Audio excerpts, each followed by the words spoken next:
શાસનપતિ શ્રમણ ભગવાન મહાવીર સ્વામીના શ્રી ચરણોમાં મારા દ્વારા ભાવ પૂરો કરું છું.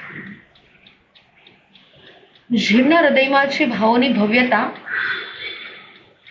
મનમાં છે મૈત્રીની મધુરતા, દિલમાં છે દર્શનની દિવ્યતા, તનમાં છે તપની તેજસ્વીતા, તેવા અનંત અનંતકારી ગુરુ ભગવંત એવં ગુણી મૈયાના શ્રી ચરણોમાં મારા તમારા ભાવ પૂરો કરું છું.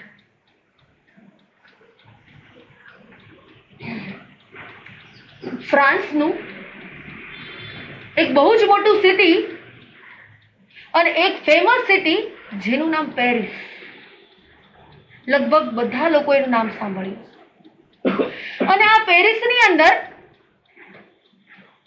1888 સાલની વાત છે. એક લક્ઝરિયસ બંગલાની અંદર સવારના મોર્નિંગની અંદર જ બ્રેકફાસ્ટ કરવા બેઠેલો વ્યક્તિ, ચા નાસ્તો કરવા બેઠેલો વ્યક્તિ, હાથની અંદર ન્યૂઝપેપર છે. એ ન્યૂઝપેપરનું એ ફ્રન્ટ પેજ, એ પહેલું જ પેજ એને વાંચ્યું અને આશ્ચર્યચકિત થઈ ગયું. સવારે ચા નાસ્તો કરતો હતો અને ચા નાસ્તો કરતા કરતા એને પહેલું પેજ જોયું અને એને ચા પણ નીચે મૂકી દીધી. એટલો બધો અચંબિત થઈ ગયો કે અરે આજે આ ન્યૂઝપેપરની અંદર આ શું છે? પોતાની ડેથના સમાચાર. કોના સમાચાર? પોતાની ડેથના સમાચાર, એટલે કે પોતાના જ મૃત્યુના સમાચાર. અને આ મૃત્યુના સમાચાર 1888 ની અંદર સાંભળ્યા હતા આલ્ફ્રેડ નોબલ, જે નોબલ પ્રાઇઝ વ્યક્તિ 24 કલાક દોડે છે. અરે કેટલા વ્યક્તિ મહેનત કરે છે કોઈ દોડવીરની અંદર, અલગ અલગ ક્ષેત્રની અંદર, કે અમને નોબલ પ્રાઇઝ મળે. અને આ નોબલ પ્રાઇઝની સ્થાપના કરનાર 1888 સાલની અંદર આ આલ્ફ્રેડ નોબલ એ ન્યૂઝપેપર વાંચતા હતા અને ભૂલમાં ન્યૂઝ એવા છપાઈ ગયા કે પોતાની ડેથ થઈ ગઈ, પોતાનું મૃત્યુ થઈ ગયું છે. વિચાર કરો કે આપણે ન્યૂઝપેપર વાંચતા હોય, પહેલા પેજ ઉપર આપણો ફોટો આવી જાય કેમ થાય? અરે ભાઈ, આ તો જીવતા જાગતા ને આપણો ફોટો આવી ગયો. આપણે તરત જ ન્યૂઝપેપર વાળાને કમ્પ્લેન કરીએ અને આ બાજુ એ ભૂલથી બાય મિસ્ટેક એનો ભાઈ લુડવિકની ડેથ થઈ હતી અને ભૂલમાં ને ભૂલમાં આ આલ્ફ્રેડ નોબલનું છપાઈ ગયું.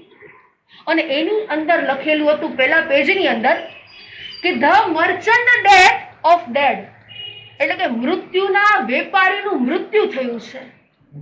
મૃત્યુના વેપારીનું મૃત્યુ થયું છે. આટલો શબ્દ ઇંગ્લિશની અંદર લખેલું હતું ધ મર્ચન્ટ ડેથ ઓફ ડાય, એટલે કે એનું મૃત્યુ થયું છે. અને આટલા શબ્દો સાંભળ્યા અને વિચારમાં પડી ગયો. એની અંદર લખ્યું હતું મૃત્યુના વેપારીનું મૃત્યુ થયું છે. કારણ કે સૌથી પહેલા નંબરની અંદર એ વ્યક્તિ પ્રસિદ્ધ થયો. એ શા માટે પ્રસિદ્ધ થયો? એને ડાયનામાઇટ એક બનાવ્યું હતું. આખા વિશ્વની અંદર જો કોઈ ડાયનામાઇટ બનાવ્યું હોય તો આલ્ફ્રેડ નોબલે બનાવ્યું હતું. અને એ ડાયનામાઇટનો ઉપયોગ ખનિજ તત્વો બહાર નીકળવા માટે થયો હતો. એ ગોલ્ડ હોય, એ સિલ્વર હોય, એ મેટલ હોય, એ ક્યાંથી મળે? તો કે મોટી ખાણોમાંથી મળે. અને એ ખાણોની અંદર એ કેવી રીતે મળે? એમને મળી જાય? એમાં અંદર વિસ્ફોટ કરવામાં આવે. શું કરવામાં આવે? એક બહુ જ મોટો વિસ્ફોટ કરવામાં આવે અને આખી જમીન એ ખુલી જાય અને પછી એમાંથી ખનિજ તત્વો બહાર નીકળે. અને આ ડાયનામાઇટ એ બનાવનાર એ આલ્ફ્રેડ નોબલ હતા. અને ધીરે ધીરે આ ડાયનામાઇટનો ઉપયોગ એ ખાલી ખનિજ તત્વો બહાર કાઢવા માટે નહીં, પણ ધીરે ધીરે કરતા અણુ બોમ્બ બનાવવા માટે થઈ ગયો. ધીરે ધીરે કરતા અલગ અલગ રસાયણો ઉત્પન્ન કરવા માટે થયો. અલગ અલગ પ્રકારના એ કેટલી ગોળીબારોની અંદર એ આ ડાયનામાઇટનો ઉપયોગ થયો. અને ધીરે ધીરે કરતા આ કેટલાય મૃત્યુનું કારણ બની ગયું. એટલે એની અંદર લખવામાં આવ્યું હતું મૃત્યુના વેપારીનું મૃત્યુ થયું. અને આટલો શબ્દ એ સાંભળી અને ચિંતન અને મનન ઉપર ચડી ગયો કે મેં મારી આખી જિંદગી દોડ્યો, આખી જિંદગી સુધી મેં મહેનત કરી. આ આલ્ફ્રેડ નોબલ, એને નોબલની સ્થાપના પણ કરી અને એ નોબલ પુરસ્કાર આજે પણ એ પ્રખ્યાત છે. જેને આ નોબલ પુરસ્કાર મળે એ શું થઈ જાય? વિશ્વ પ્રસિદ્ધ થઈ જાય કે આ વ્યક્તિને નોબેલ પુરસ્કાર મળ્યો. આ વ્યક્તિને આ પુરસ્કાર મળે છે, આ સાલની અંદર એને મળેલો છે, આની પાછળ એને મળેલો છે. અને આ જ નોબલ પુરસ્કારના જે સ્થાપના જે વ્યક્તિએ કરી હતી અને હવે આ ચિંતન અને મનન કરવા લાગ્યો કે હું મૃત્યુનો વેપારી. આખી જિંદગી મેં વિનાશકારી કામ કર્યું, મેં વિકાસકારી કામ ન કર્યું, વિનાશનું જ કામ કર્યું. મેં મારા જીવનની અંદર ક્યારે વિકાસ ન કર્યો. અને એવા ચિંતને ચડ્યા એ બાય મિસ્ટેક એ ન્યૂઝપેપરની અંદર આવી ગયેલું એ 1888 ની સાલની અંદર અને 1896 ની અંદર એની ડેથ થઈ ગઈ એ બ્રેઇન હેમરેજના કારણે. પણ એને 1888 ની અંદર એના વસિયતનામાની અંદર એ લખીને વ્યક્તિ ગયા કે મારી જેટલી પણ સંપત્તિ છે, મારી જેટલી પણ મિલકત છે એ મારા પરિવારના નામે નહીં પણ લોક કલ્યાણ માટે વાપરજો. સર્વ જગતની અંદર જેટલા પણ લોક કલ્યાણ એ માનવ રાહતની અંદર આ રૂપિયાને વાપરજો. મારું જીવન એ મારે વિકાસકારી બનાવવું છે, વિનાશકારી નથી બનાવવું. વિચાર કરો કે મૃત્યુ થયા પછી પણ લોકો આપણને કેવી રીતે યાદ કરે છે ને બહુ મહત્વનું છે. જો ડેથ તો બધાની થવાની છે, યાદ રાખજો. Death is fix but death is not fix. આપણું મૃત્યુ એ નિશ્ચિત છે પણ કઈ તારીખે આવવાનું છે ને એ ખબર નથી પડતી. મૃત્યુ તો બધાનું આવવાનું છે, દરેક વ્યક્તિને અહીંયા જવાનું છે. આ તો એક કુદરતનો નિયમ જ છે કે જે વ્યક્તિનો જન્મ થયો એનું મૃત્યુ થવાનું છે. એ સવારે ગુલાબ ખીલે અને સાંજના સમયે એ મુરઝાવાનું છે. સવારે સૂર્યોદય થયો અને સાંજે સૂર્યાસ્ત થવાનો જ છે. આ તો આફાની નિયમ છે, આ તો કુદરતનો નિયમ છે. પણ આપણા ગયા પછી લોકો કેમ યાદ કરશે? આપણું પણ આવું કોઈ ફ્રન્ટ પેજની અંદર નામ આવશે કે ક્યાંક અંદરના પેજની અંદર શ્રદ્ધાંજલિમાં નામ આવશે? વિચાર તો કરો, આપણું નામ ક્યાં આવશે? જોજો, જે વ્યક્તિએ સમાજના કામ કર્યા છે, જે વ્યક્તિએ દુનિયાની અંદર લોક કલ્યાણના કામ કર્યા છે, માનવ રાહતના કામ કર્યા છે, જે વ્યક્તિ બીજાને ઉપયોગી થયા છે ને એનું વ્યક્તિનું નામ પહેલા પેજ ઉપર આવે. ક્યાં? પહેલા પેજ ઉપર આવે. અને એ પણ વ્યક્તિ એના જીવનની અંદર જો સારું કામ કર્યું છે ને તો આવે. અને જો આખી જિંદગી સુધી એ પોતાનું કામ કર્યું, પોતાના પરિવાર માટે કમાયા છે, એ પોતાના કુટુંબ માટે એને ભેગું કર્યું છે, એનું નામ બસ એ શ્રદ્ધાંજલિ પરિવારના લોકો આપશે. એ દુનિયાને ખબર પડશે, એ સમાજને ખબર પડે એ માટે કદાચ ન્યૂઝપેપરની અંદર બીજા કે ત્રીજા પેજ ઉપર નાનકડી એવી એડ આપી દેશે કે ભાઈ શ્રદ્ધાંજલિ, આ વ્યક્તિનું મૃત્યુ આ તારીખે થઈ ગયું, આ તારીખેનો જન્મ થયો હતો અને ફૂલ ગયું અને ફોરમ રહી ગયું. શું લખે નીચે? ફૂલ ગયું અને ફોરમ રહી ગઈ. અને આપણા કદાચ જૈનોની ડેથ થઈ હોય તો કે આ વ્યક્તિ અરિહંત શરણને પ્રાપ્ત કરેલ છે, આ વ્યક્તિ સ્વર્ગવાસની અંદર ગયેલા છે. પણ વિચાર કરો, મારે વાત તમને એ જ કરવી છે, જિંદગી બહુ નાની છે.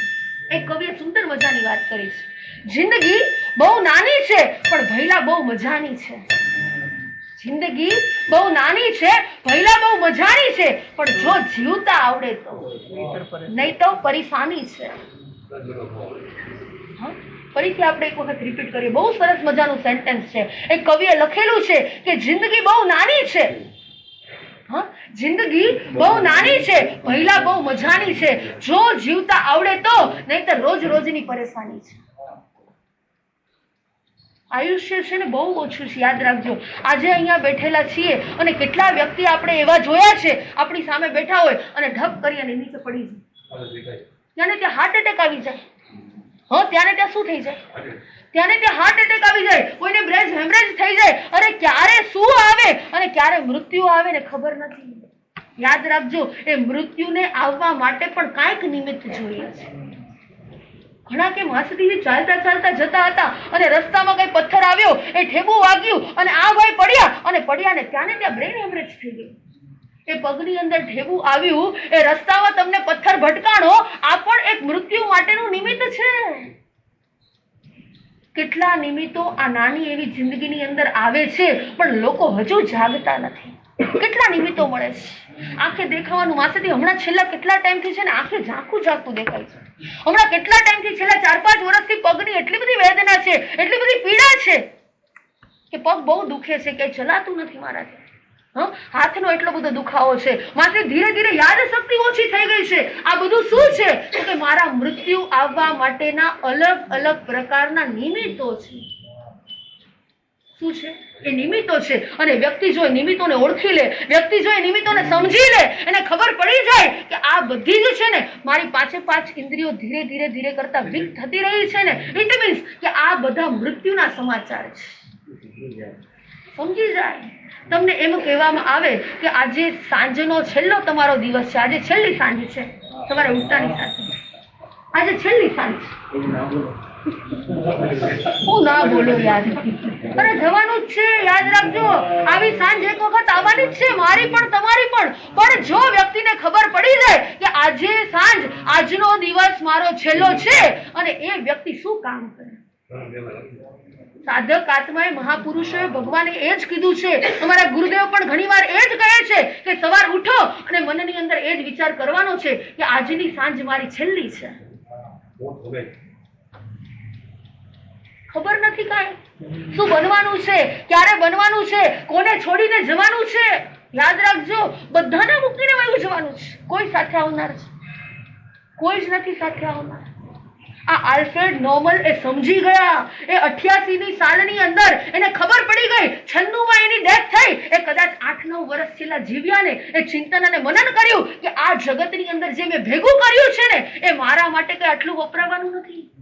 મારો પરિવાર પણ આટલું વાપરશે તો પણ મેળ નહીં આવે. અને મેં આ જે ડાયનામાઇટની જે શોધ કરી, અને એ શોધના કારણે એ કેટલા વ્યક્તિનું મૃત્યુ થઈ ગયું. વિનાશકારી કામ કર્યું છે, પણ મારે મારો અંત સમય સુધારી અને મારે મારી ગતિ વિકાસકારી બનાવવી છે. આપણું વિનાશકારી મૃત્યુ થાય તે સારું કે વિકાસકારી મૃત્યુ થાય? વિચાર કરો કે ભાઈ મારે અહીંયાથી કંઈક વિકાસ કરીને જોવો છે. વિકાસ કરીને જોવો છે ઇટ મીન્સ કે 4-5 મારે ફ્લેટ નથી લેવાના, 2-4 ઓફિસો નથી કરવાની. યાદ રાખજો, મારે મારા આત્માનો વિકાસ કરવાનો છે. એ બહારના પદાર્થો માટે, એ નોલેજની અંદર, એ અલગ અલગ ક્ષેત્રની અંદર, એ જ્ઞાનના ફિલ્ડની અંદર આપણે ઘણો બધો વિકાસ કર્યો છે, પણ આપણે રિયલ આત્માનો વિકાસ નથી કર્યો છે. અને જે વ્યક્તિને ખબર પડી જાય ને કે આજે મારો છેલ્લો દિવસ છે, એ પછી સૂવે નહીં, એ પોતાનો ટાઈમ વેસ્ટ ન કરે, એ આટાટૈયા ન મારે, એ આલતુ ફાલતુ વાતોની અંદર ન જાય, એ તરત જ જાગી જાય અને જાગી અને પોતાના આત્માના વિકાસ માટેના સત્કાર્યો કરવા લાગે છે. સવારે ઉઠો ને એટલે નક્કી કરજો આજે જો વૈરાગ્યના નિમિત્ત માટેની આ બધી વાતો છે, આત્માને જગાડવા માટેની આ વાતો છે. અને આ ચતુર્માસની અંદર સદગુરુનું એક જ કામ છે, બસ સૂતેલાને જગાડવાનું. એક જ કામ છે. સાધુ સંતોનું 4 મહિના કામ શું છે?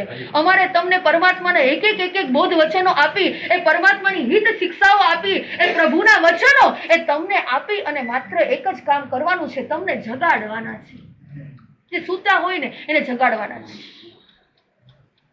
પ્રભુએ કીધું કે ભાઈ તું બેઠો હોય ને તો ઊભો થઈ જા, જો તું ઊભો હોય તો તું ચાલવા લાગ, અને જો તું ચાલતો હોય ને તું દોડવા લાગ. આ જિંદગી બહુ નાની છે, એ ક્યારે પૂરી થઈ જશે ને? કોઈના 30 વર્ષ, કોઈના 40 વર્ષ, કોઈના 50 વર્ષ, 60 વર્ષ. જો આંખના પલકારામાં ક્યાં વર્ષો વીતી જાય છે ને ખબર નથી. આજે કઈ 10 તારીખ થઈ, આવતી 10 તારીખે આપણું 3જું પર્યુષણ હશે. 8 તારીખે આપણા પર્યુષણ સ્ટાર્ટ થશે, 8, 9 અને 10. 3જું પર્યુષણ પણ આપણું પૂરું થવામાં આવશે. વિચાર કરો, આમ એક ઝટકાની અંદર, એક આંખના પલકારાની અંદર, અરે કેટલો સમય ચાલ્યો જાય છે. હજુ ક્યારેક આપણને યાદ આવે, આપણે નાના હતા ને ત્યારે ભાઈ બહેનો ચોકલેટ શેર કરતા હતા, આપણે આમ રમતા હતા, આપણે આ કરતા હતા. હું મારા ભાઈને અહીંયા મુંબઈની અંદર લઈ આવ્યો, મેં મારી બેનને અહીંયા એના મેરેજ કરાવ્યા, મેં આમ કર્યું, મેં તેમ કર્યું, પણ એના કેટલા વર્ષો વીતી ગયા ને. યાદ રાખજો, વ્યક્તિએ જે કામ કર્યા છે ને સતત યાદ રહે છે. એ ઉપકાર ભાવોને યાદ રહે. જેના ઉપર ઉપકાર કર્યો છે ને એ ઉપકારોને આપણે યાદ કરીએ. સામેવાળાના ઉપકારોને નથી યાદ કરતા. બરાબર સાંભળજો, મેં જેના ઉપર ઉપકાર કર્યો છે ને, ભાઈ મેં આને આમ મદદ કરી, વર્ષો પહેલા મેં આ વ્યક્તિને 5000 આપ્યા હતા, વર્ષો પહેલા મેં આ વ્યક્તિને અનાજ કરાણું આપ્યું હતું, વર્ષો પહેલા મેં મારા ભાઈને તકલીફ હતી ને તો મેં આમ કર્યું હતું. ભગવાન કહી રહ્યા છે કે કોઈના પર ઉપકાર કરેલો યાદ નથી કરવાનું, કોઈએ આપણા ઉપર ઉપકાર કર્યો છે ને એને સતત યાદ કરવાનું. થોડા દિવસ પહેલા એક ભાઈ આવ્યા હતા અને વાત કરતા હતા, માસી દીદી એક વખત એવી પરિસ્થિતિ હતી કે જ્યારે પરિવારની અંદર પ્રોબ્લેમ હતો, એ કદાચ એ કોઈ એના પરિવારમાંથી કોઈ મેઇન વ્યક્તિ, મુખ્ય વ્યક્તિની ડેથ થઈ ગઈ અને એ સમયે એ પરિવારની અંદર કેમ કમાવવું ને, કેમ ખાવું ને, કેમ ભેગું કરવું ને એ ખબર નહોતી. પણ એક સદગુરુ મળ્યા ને અને મને એ સમય એટલી મોટી મદદ કરીને આજેના દિવસે પણ એ ઉપકારોનો બદલો મેં ઘણી બધી વખત વાળી લીધો. હું એમ નથી કહેતો, પણ આજે પણ હું એક ગુરુદેવને યાદ કરું છું. જો એ ન મળ્યા હોત ને તો આજે હું અહીંયા ન ઉભો હોત. જો એ ન મળ્યા હોત ને તો કદાચ આજે હું જીવતો હોત કે ન હોત એ મને કઈ ખબર નથી. એટલે જ વારંવાર કહું છું કે જિંદગી બહુ નાની છે, યાદ રાખજો, પણ ભઈલા બહુ મજાની છે, બહુ મજાની છે. જો જીવતા આવડે ને તો, નહીતર રોજની પરેશાની છે. જીવતા આવડે છે કે નથી આવડતું? સાચું કહેજો, આપણને આવડે છે કે નથી? જો ઘણી વાર આપણને એમ થાય વ્યક્તિને એટલા પુણ્યનો ઉદય હોય, એટલા પુણ્યનો ઉદય હોય, અરે પેલા એને દુઃખ જોયું હોય, સાંભળજો, પેલા બધી જ પરિસ્થિતિ જોઈ હોય, પણ પુણ્યના ઉદયની અંદર એ વ્યક્તિને જીવતા ન આવડે. પુણ્યના ઉદયની અંદર પણ એ વ્યક્તિ રોદરા જ રોતો હોય. જો પુણ્યની અંદર પણ પુણ્ય ભોગવતા આવડવું જોઈએ અને એ દુઃખ આવડે, દુઃખ આવે તો એ દુઃખ પણ સહન કરતા આવડવું જોઈએ. એ જિંદગી મજાની છે. પણ ઈ પણ સમય પસાર કરતા આવડે ને એ સાચો સાધક. અને એ પુણ્યના ઉદયને એ પુણ્ય પણ ભોગવતા આવડે ને એ વ્યક્તિ મહાન બને છે. ઘણા બધા વ્યક્તિ એવા હોય, કેટલા બધા જબરજસ્ત પુણ્યનો ઉદય હોય, એ મહાન પુરુષો હોય, એ કોઈ સંત હોય, એ કોઈ સાધ્વીજી ભગવંત હોય, અને આપણને એમ થાય કે આ લેવલ પર આવ્યા પછી આવું બધું. ત્યારે ભગવાન કહી રહ્યા છે કે એ વ્યક્તિના પુણ્યનો ઉદય છે, એ વ્યક્તિ પુણ્યનો ભોગવટો કરે છે, એનો કાંઈ વાંક નથી. હું તમને કહું કે તમારે અહીંયાથી અમદાવાદ કોઈના મેરેજમાં જવાનું છે. ક્યાં જવાનું છે? મેરેજમાં. અને 1 તારીખના લગ્ન છે હર્ષભાઈ. તમે 1 તારીખે પહોંચો કે ભાઈ થોડાક, અને તમને એમ થાય કે ભાઈ અમદાવાદમાં 1 તારીખે લગ્નનો પ્રસંગ છે, લાવો ને 3-4 દી વહેલા જવાનું છે. તો 3-4 દિવસ એક સાયન્સ સિટી જોતા આવશું, ત્યાં ત્રિમૂર્તિ મંદિર છે એ જતા આવશું, આ કાકાના ઘરે જતા આવશું, ભાઈના ઘરે લાવ જતા આવશું. લગ્ન ક્યારે છે? 1 તારીખે. અને તમે પહોંચ્યા 27મી તારીખે. સાંભળજો, હવે 27મી તારીખે પહોંચ્યા, લગ્નનો ટાઈમ તો 1 તારીખનો. હવે તમે ત્યાં મંડપમાં જઈને બેહી જ નહીં જાઓ ને 27ના, કોઈ ન મળે. એટલે 27 થી લઈ અને 31 તારીખ સુધી એ વ્યક્તિ બધે ફર્યો. શું કર્યો? બધે ફર્યો. એ હાઈ સ્ટેશન ઉપર ગયો, એ કોઈ મંદિરની અંદર ગયો, એ અલગ અલગ પ્લેસ ઉપર બગીચામાં ગયો, એના ભાઈના ઘરે ગયો, એ કાકાના ઘરે ગયો, અલગ જગ્યાએ ફર્યો. અને 1 તારીખ આવી એટલે ફરી લગ્નના પ્રસંગમાં પાછો. સાધક આત્માને પણ પ્રભુ એ જ સમજાવી રહ્યા છે. ક્યારેક સાધુ સંતોના પુણ્યના ઉદયને, ક્યારેક આપણે શ્રાવક અને શ્રાવિકાઓના પુણ્યના ઉદયને જોઈએ અને આપણને એમ થાય કે ભાઈ આ લેવલ ઉપર એને આ કામ ન કરાય, અહીંયા પહોંચ્યા પછી એને આ પાપનું કામ ન કરાય, અહીંયા પહોંચ્યા પછી એક શ્રાવક તરીકે એને આવું કામ કરાય. અરે ભાઈ, એના પુણ્યનો ઉદય છે એટલે એ ભોગવે છે. જો એનો પણ મોક્ષ 1 તારીખે એ પણ મંડપમાં પહોંચી જવાના છે. એમ એ મહાન પુરુષોનો, એ સંતનો, એ સાધ્વીનો, એક સાચા શ્રાવક અને શ્રાવિકાનો એનો પણ મોક્ષ થવાનો જ છે. પણ અત્યારે આટા ટૈયા મારે, અત્યારે પ્રવચનમાં કદાચ ન આવે, એ કદાચ ક્યારેક સામાયિક કરે, ક્યારેક ન કરે, તો પણ આપણે એના ઉપર કોઈ પણ જાતનો ઘૃણાભાવ, દ્વેષભાવ કરવાનો નથી. વેલા પહોંચી ગયા છે. શું થઈ ગયું છે? મોક્ષમાં જવાનું છે, પણ મોક્ષને હજુ વાર છે. એના પુણ્ય વધારે છે, કર્મ ખપી ગયા છે. કદાચ એના પુણ્ય વધારે છે, બીજા કર્મ ખપી ગયા છે, મોક્ષમાં જવાની ડેટ વાર છે, એટલે પેલા પહોંચી ગયા. શું કરે હવે? કામ કંઈક તો કરે ને, પુણ્યને ભોગવવા માટે કંઈક તો કરે ને. એટલે ક્યારેય કોઈ સાધુ સંતોને જોઈ, ક્યારેય કોઈ શ્રાવક અને શ્રાવિકાઓને જોઈ એ પોતાનું પુણ્ય ભોગવતા હોય, એ સમયે આપણે દ્વેષ ભાવ કરવાનો નથી. ભાઈ, એ બરાબર જ છે. એ કેવા છે? એ બરાબર જ છે. એ એના લાઈનની અંદર પરફેક્ટ જ છે. એ મોક્ષમાં જવા વાળા જ છે, પણ એ વેલા પહોંચી ગયા છે ને પુણ્યનો ભોગવટો કરે છે. જો આપણે શું કરવાનું છે? આપણું વિઝનને ચેન્જ કરવાનું છે. અને આલ્ફ્રેડ નોબલે પણ એના દ્રષ્ટિ, એના વિઝનને આખું બદલાવી નાખ્યું. તો ડાયનામાઇટ બનાવ્યા પછી એ કેટલાય લોકોનું અવસાન થઈ ગયું, કેટલાય લોકોનું મૃત્યુ થઈ ગયું. અરે કેટલાય નાના 6 કાયના જીવોની હિંસા એના કારણે થઈ. પણ છેલ્લા એના 8 થી 9 વર્ષની અંદર એના જીવનની અંદર પરિવર્તન આવી ગયું. પરિવર્તન આવે ને એ બહુ મહત્વનું છે. ભલે આખી જિંદગી વિનાશના કામો કર્યા હોય, પણ છેલ્લા સમયે પણ આત્મ વિકાસના ભાવ જાગે ને એ બહુ મોટી વાત છે. અને આ બાજુ પણ આપણી વાત ચાલે છે મદન રેખા, જેના જીવનની અંદર માત્ર ને માત્ર આત્મ વિકાસ, બીજું કોઈ જ લક્ષ્ય નથી. બસ મારે મારા ભાવની અંદર રહેવું છે. અને આ બાજુ જીવ યુગબાહુની ડેથ થઈ અને એ સમયે એ ગર્ભવતી હતા, એનો છેલ્લો સમય, છેલ્લા દિવસો ચાલી રહ્યા હતા. અને આ બાજુ એ ધર્મસિંહ સૈનિકને બોલાવીને કહે છે કે તમે મારા પુત્રને ચંદ્ર યશને લઈ આવો, છેલ્લે મારે એક વખત જોવો છે. ચંદ્ર યશ 12 વર્ષની ઉંમર, એને કઈ જ ખબર પડતી નથી. એને પિતાનું અવસાન જોઈ અને ત્યાં રડવા લાગે છે. અને આ બાજુ માતા કહે છે, બેટા હું થોડા સમય પછી હું તને ફરી પાછું આ જ નગરની અંદર મળવા આવીશ. અત્યારે આ ધર્મસિંહ નામના જે સૈનિક, જે સિપાહી છે, તારે એની સાથે રહેવાનું છે. માતા વિચાર કરે છે, જો 12 વર્ષના પુત્રને, આ ચંદ્ર યશને જો હું મારી સાથે લઈ જઈશ, એ જંગલની અંદર એ ખાવા મળે ન મળે, અલગ અલગ કેવી પરિસ્થિતિઓ હોય. એક બાજુ મારો ગર્ભ છે, હજુ એ બાળક જન્મશે, આને સાચું કે આને સાચું?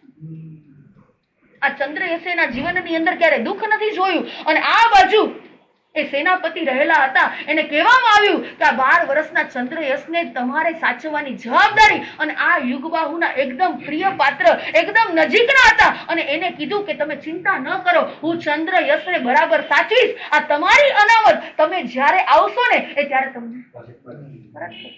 અને આ બાજુ એ જંગલની વાટે ચાલી નીકળ્યા. એના મનની અંદર વિચાર હતો કે ફરી પાછું હું જો નગરની અંદર જઈશ ને તો ફરી પાછું મણિરથ રાજાના સકંજામાંથી હું છૂટી શકીશ નહીં. અને આ બાજુ એ જંગલની વાટે રાત્રિના સમય જ નીકળ્યા. આખી રાત્રિ સુધી ચાલ્યા અને એટલું બધું ચાલ્યા. અને આ બાજુ એ ગર્ભ અવસ્થાના છેલ્લા દિવસો ચાલી રહ્યા હતા. અને જંગલમાં એક બહુ જ મોટું વટવૃક્ષ આવ્યું અને એ સમયે એને પ્રસૂતિની પીડા ઉપડી છે. વિચાર કરો, ત્યાં કોઈ જ નથી. યાદ રાખજો, એક માં જ્યારે બાળકને જન્મ આપે છે ને, ત્યારે માનો પણ નવો જન્મ છે. એ પ્રસૂતિની પીડા પણ એટલી જ છે, એ પણ એક વૈરાગ્યનું નિમિત્ત છે. જો વ્યક્તિ જાગે ને તો કેટલાય એવા વૈરાગી આત્માઓ છે જેને પ્રસૂતિની પીડા જોઈ, જેને પ્રસૂતિઓ જોઈ અને વૈરાગ્યથી વાસિત બન્યા ને આખો સંસાર છોડી દીધો. અને આ બાજુ એ મદન રેખા એ ઝાડની નીચે બેસી જાય છે અને થોડા સમય પછી એ પ્રસૂતિની પીડામાંથી મુક્ત થઈ અને એક બાળકને જન્મ આપ્યો છે. અને આખા જંગલની અંદર વટ વૃક્ષો હોય છે, કેટલી ડાળીઓ હોય છે, કેટલાય ફળો હોય છે, કેટલાય ફ્રૂટો હોય છે. આ સમયની અંદર એ હલન ચલન પણ બંધ કરી દે છે. એવી દયનીય પરિસ્થિતિ જોઈ એ કુદરતને પણ શરમ આવે છે કે અમે આ મદન રેખાને કાંઈ મદદ ન કરી શકીએ. અને આ બાજુ એ બાળકને જન્મ આપ્યો અને બાળકને જન્મ આપ્યા પછી એ ઝાડની નીચે બેઠી છે અને સામે એને એક નાનકડું તળાવ દેખાય છે. એને વિચાર આવે છે કે હું ત્યાં સ્વચ્છ પાણીથી હું એક વખત સ્નાન કરી લઉં, પણ આ બાળકને હું રાખું તો ક્યાં રાખું? નાનું જન્મેલું બાળક.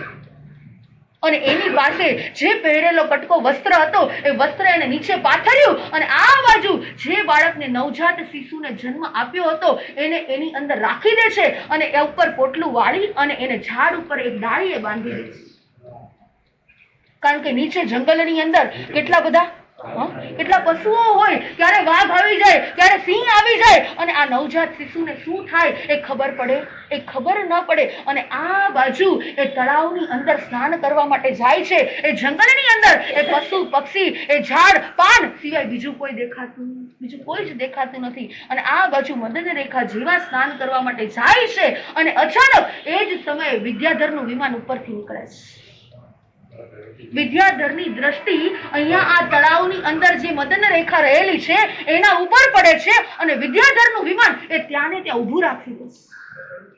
વિચાર કરે છે કે મૃત્યુ લોકની અંદર આવી નારી જે અમારા દેવલોકમાં પણ નથી, એવું રૂપનો અંબાર છે, એ ત્યાં ને ત્યાં પોતાનું વિમાન ઊભું રાખી દે છે, એને નિહાળે છે. હવે અહીંયા એને પણ એની સાથે પ્રેમ થઈ ગયો કે ગમે તેમ થાય, મારે પણ હવે એને આ મૃત્યુ લોકમાંથી મારે દેવલોકની અંદર લઈ જવું.